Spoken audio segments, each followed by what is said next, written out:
Well, thank you very much indeed. It's a great pleasure to be here.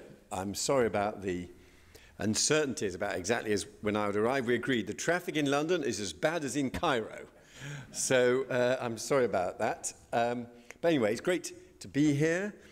And I very much was encouraged to hear that you've had a good conference already.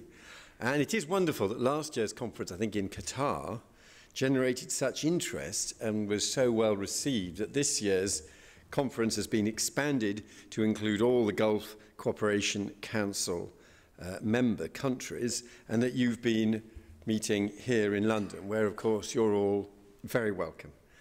And the reason for this conference is very simple. There is a growing demand for higher education worldwide. UNESCO estimates that there are currently about 150 million higher education students, and there could be 260 million by 2025. And of course, many of those students want, for at least part of their studies, to go and study abroad. We're very proud of the fact that the UK attracts more overseas students than any other country except the United States.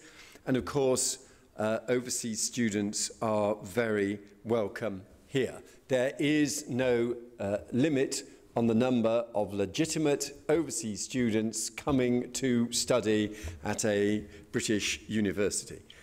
So we very much look forward to hearing from you about the opportunities that you see. Our British reputation for excellence in higher education is well established and long-standing, with a strong presence in the international league tables. And as well, of course, as Oxford and Cambridge, of which we're very proud, we're particularly proud that we have strength in depth, that we have many excellent universities, world-leading research, also world-leading teaching. Now, I think in the past 2 days you've had discussions about higher education reform in your countries.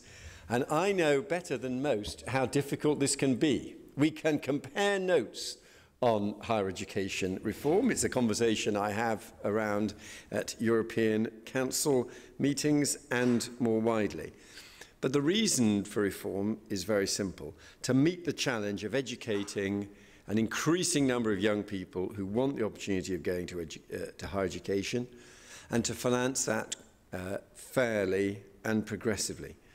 In fact, our new funding arrangements here in Britain mean that we've been able to reduce public spending without reducing the cash going to universities by expecting graduates, not students up front, but graduates after they've graduated, to pay back for the cost of their higher education. And we're also keen to put students at the heart of the system. We have removed number controls on many of our universities, and we are providing more information than ever before for prospective students in our key information set. Information about student satisfaction, about graduate employment and salary information, about the professional body endorsement of courses, about contact time and modes of assessment, about costs, all the kind of information which is both very important for UK domestic students, but also I'm sure will be of great interest to overseas students as well. We also have well-established systems overall, notably the Quality Assurance Agency, which assures academic standards and means that British higher education has a solid reputation worldwide, backed with proper and rigorous audit. Student experience of higher education in the UK is already high, and earnings outcomes for graduates are significantly better than for non-graduates. And this, it doesn't just apply in the domestic market, it applies internationally. Recent research indicates that international graduates who studied higher education in Britain achieve markedly higher average salaries than those educated in their home country. And 86% of them in 2010, for example, 2010 graduates, were in employment or further study 6 months after graduation. But the benefits of accessing higher education, be it in your home country or studying here, go much further than the benefits for the individual passing through our institutions.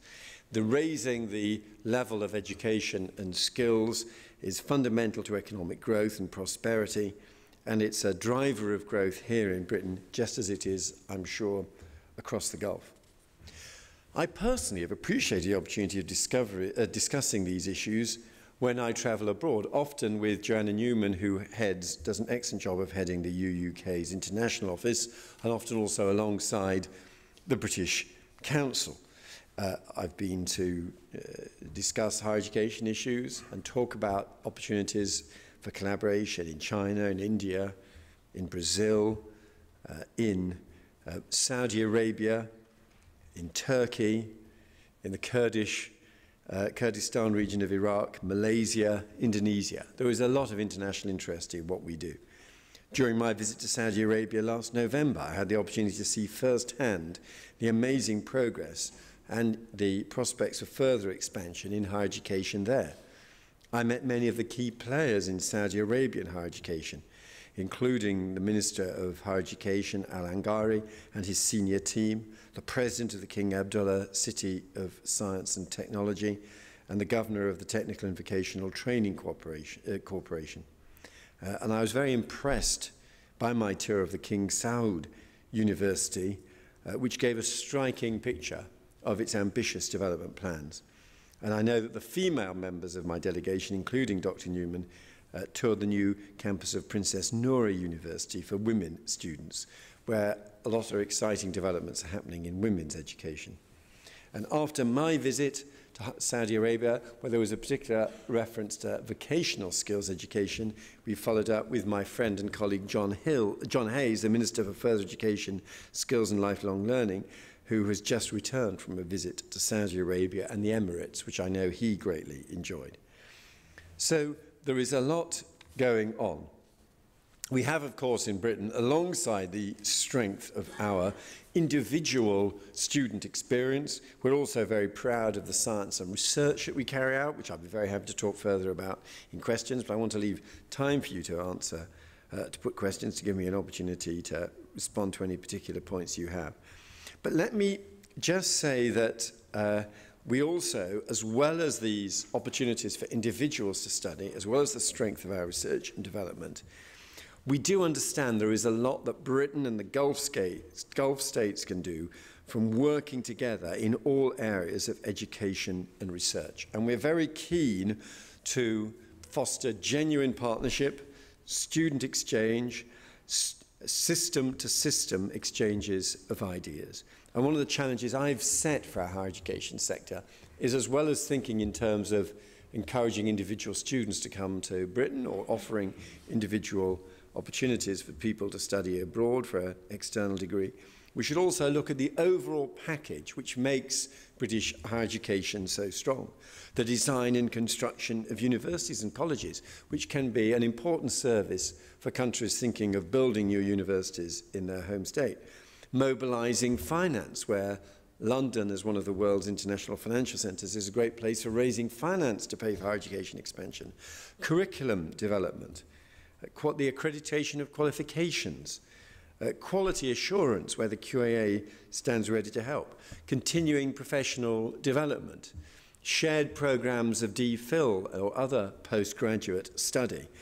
We are moving towards a far broader approach where we offer a package of education, products and services delivered by multiple providers working together. This could include higher education, further education or schools, as well as a range of supporting non-education specific services. So we've got a lot to offer. We're very keen to work with you. We're very keen to encourage British students to have the opportunity of studying abroad, as well as for overseas students to come and study here. We're very keen to work with you in the expansion of your higher education systems. We believe that on a system-to-system basis, we can really help contribute to the broadening of opportunities for young people throughout the Gulf. And I very much look forward to your questions. Thank you very much indeed.